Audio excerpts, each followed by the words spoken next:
मेरे नबी पाक अलैहिस्सलाम ने फरमाया, अगर तू रब पे भरोसा करेगा ना तो जिस तरह परिंदे सुबह भूखे निकलते हैं घोंसलों से, ना उन्हें पता होता है किस दफ्तर में जाके बैठना है, ना ये खबर होती है कि मजदूरी कहाँ करनी, ना ये उन्हें पता होता है कि मेरा रिज़्क कहाँ है, वो निकल आते हैं अल्लाह के भरोसे पे।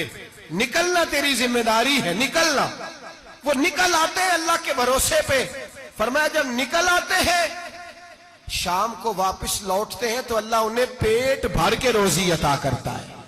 भरोसा जाते खुदा पे, भरोसा अल्लाह की जात पे, रब करीम की जात पे। बंदों पे लोग भरोसा करते हैं, दुनियादारों पे, सियासतदानों पे, वडेरों पे, फिर भरोसे टूटते हैं। भरोसा अल्लाह की जात पर।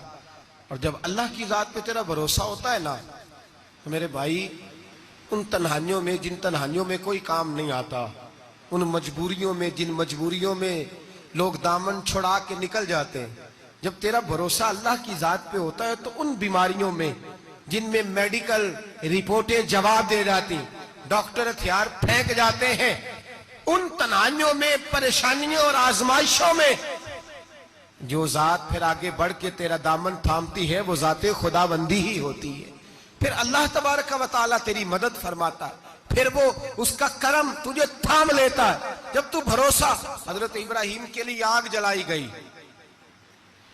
80-100, किसी ने कहा 80,000 फुट ऊंची आग, दाएं बाएं आग ही आग, इतनी बड़ी आग के समेटी ना जाए, परिंदा गुजरे तो गिर जाए।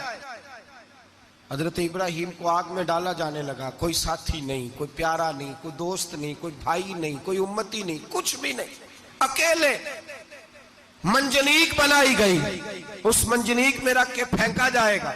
हजरत इब्राहिम को रखा गया, जब मंजनीक में रख दिया तो हजरत जिब्रील हाजिर हुए, कहने लगे इब्राहिम कोई जरूरत हो तो मैं हाजिर हूं, एक पर मारूंगा, आग सारी इनकी तरफ कर दूंगा।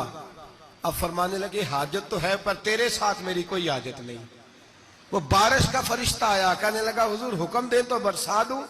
हवा का फरिश्ता कहता है मैं अल्लाह की तरफ से मामूर हूं, मुझे हुक्म मिले तो मैं हवाओं के रुख फेर दूं नमरूद की जानिब, ये सारी आग इन पर गिर जाए, बारिशें बरसा के सैलाब कर दूं। तो हजरत इब्राहिम कहने लगे मुझे किसी की हाजत ही नहीं। फरमाया ठीक हो गया, जैसे वो चाहता है मैं तैयार हूं। हजरत जिब्रील अमीन अर्ज करने लगे हुजूर मैं आया हूं, मुझे हुक्म दे। फरमाया कोई जरूरत नहीं तेरी, आप जाइए। तो कहने लगे फिर रब से दुआ ही कर लें। तो हजरत इब्राहिम की आंखों में 2 आंसुओं के कतरे चमके, फरमाने लगे रब को नहीं पता उसका खलील किस हाल में है, वो नहीं जानता मेरा मालिक है, मेरा रब है, मेरी पेशानी उसके सजदे की लज्जत से आशना है, मैं सिर्फ उसकी बारगाह में झुकता हूं। जब मालिक वो है, राजिक वो है, पैदा करने वाला वो है, देने वाला वो है, सुनने वाला वो है, तो फिर मुझे बढ़कर सुनाने की हाजत नहीं। जिब्रील आप जाइए, मेरा भरोसा अल्लाह की जात पे है, मैं जानू और मेरा खुदा जाने, बीच में कोई नहीं आएगा।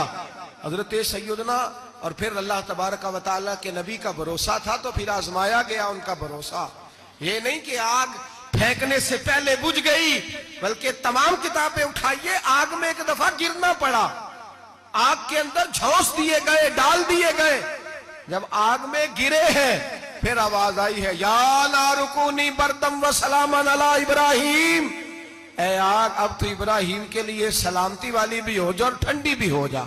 तो रब ताला फरमाता है तू मुझ पर भरोसा कर, मेरी जात पर तेरा तवक्कुल होना चाहिए।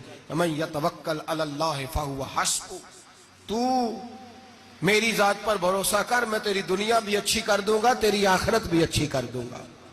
तौहीद बारी ताला का मतलब यह है कि अपने आप को अपने रब के हवाले कर दे। अपने आप को अपने, तौहीद का मतलब यह है कि अपने आप को अपने रब के बस उसके हवाले कर दे, वो जिस तरह चाहे उस तरह करे, जो हमारे लिए फैसला कर दे उस पे सरे तस्लीम खम है, जो मिजाजे यार में आए उस पर देखे ना। हजरत अबू बकर, जनाब उमर, उस्मान गनी, मौला अली, ये खुलफा बने, बाकी सहाबा में से कोई शख्स भी इस मसनद पे आया कोई नहीं आया।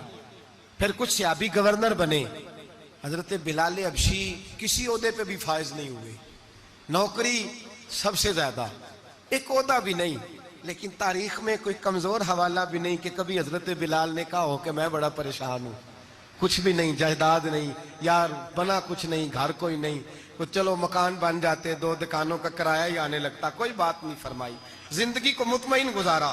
वही हजरत बिलाल कहने लगे जो मेरा मकाम है वो तो किसी और का है ही नहीं, वो तो किसी और का है ही नहीं। सहाबी जहां भी थे वो कहते थे हवाले कर दिया अपने आप को अपने रब के। हजरत फातिमा बिनते कैस एक सहाबिया थी, उनके खामन का विसाल हो गया, एक अमीर आदमी का रिश्ता भी आया और नबी पाक सल्लल्लाहु अलैहि वसल्लम के गुलाम उसामा बिन जैद का रिश्ता भी आया। ये उसामा गरीब भी थे, गुलाम भी थे, रिश्ता आया। अब उन्होंने हुजूर की रजा दरियाफ्त की तो नबी पाक का झुकाव गुलाम उसामा की जानिब था। अब उनके सारे घर वाले कहने लगे हुजूर का अगर तुम समझती भी हो तो मशवरा है, चाहत है, हुक्म तो नहीं ना, हर आदमी को इजाजत है, मर्जी से निकाह कर सकता है, तो आप अमीर आदमी से रिश्ता करें जो आपको खुश रखे। तो हजरत फातिमा बिनते कैस कहने लगी माँ बाप से आप मेरी फिक्र ना करें, मुझे मेरे नबी के हवाले करें, अल्लाह मुझे कभी जाया नहीं करेगा। मेरे भाई अपने आप को रब रसूल के हवाले करो। हम लोगों ने अपने आप को अपनी सोच के हवाले किया, नफ्सियाती मरीज बन गए हम लोग। परेशानी है कि खत्म नहीं होती, दिक्कत है कि खत्म नहीं होती, मुफ्त की आवाजारी है, हर वक्त लोग डिप्रेशन और टेंशन का शिकार है। भाई अपने आप को अपने रब के सुपुर्द करो। यहाँ तो कोई किसी चौधरी को कह दे कि भाई जिस तरह का तेरा दिल करता है मैं तेरा उस तरह कर ले, तो वो इंसान का नुकसान नहीं करता, कहता है वो तो मेरे पलड़े में ही आके बैठ गया है तो कैसे नुकसान करूं। अगर रब करीम को कह दोगे कि या अल्लाह तेरे हैं, जिस तरह तू बेहतर समझे हमारे साथ सलूक कर, उसकी बारगाह की तरफ झुक जाओ, उसकी जानिब तवज्जो कर जाओ, अल्लाह तबारक व तआला के हो जाओ।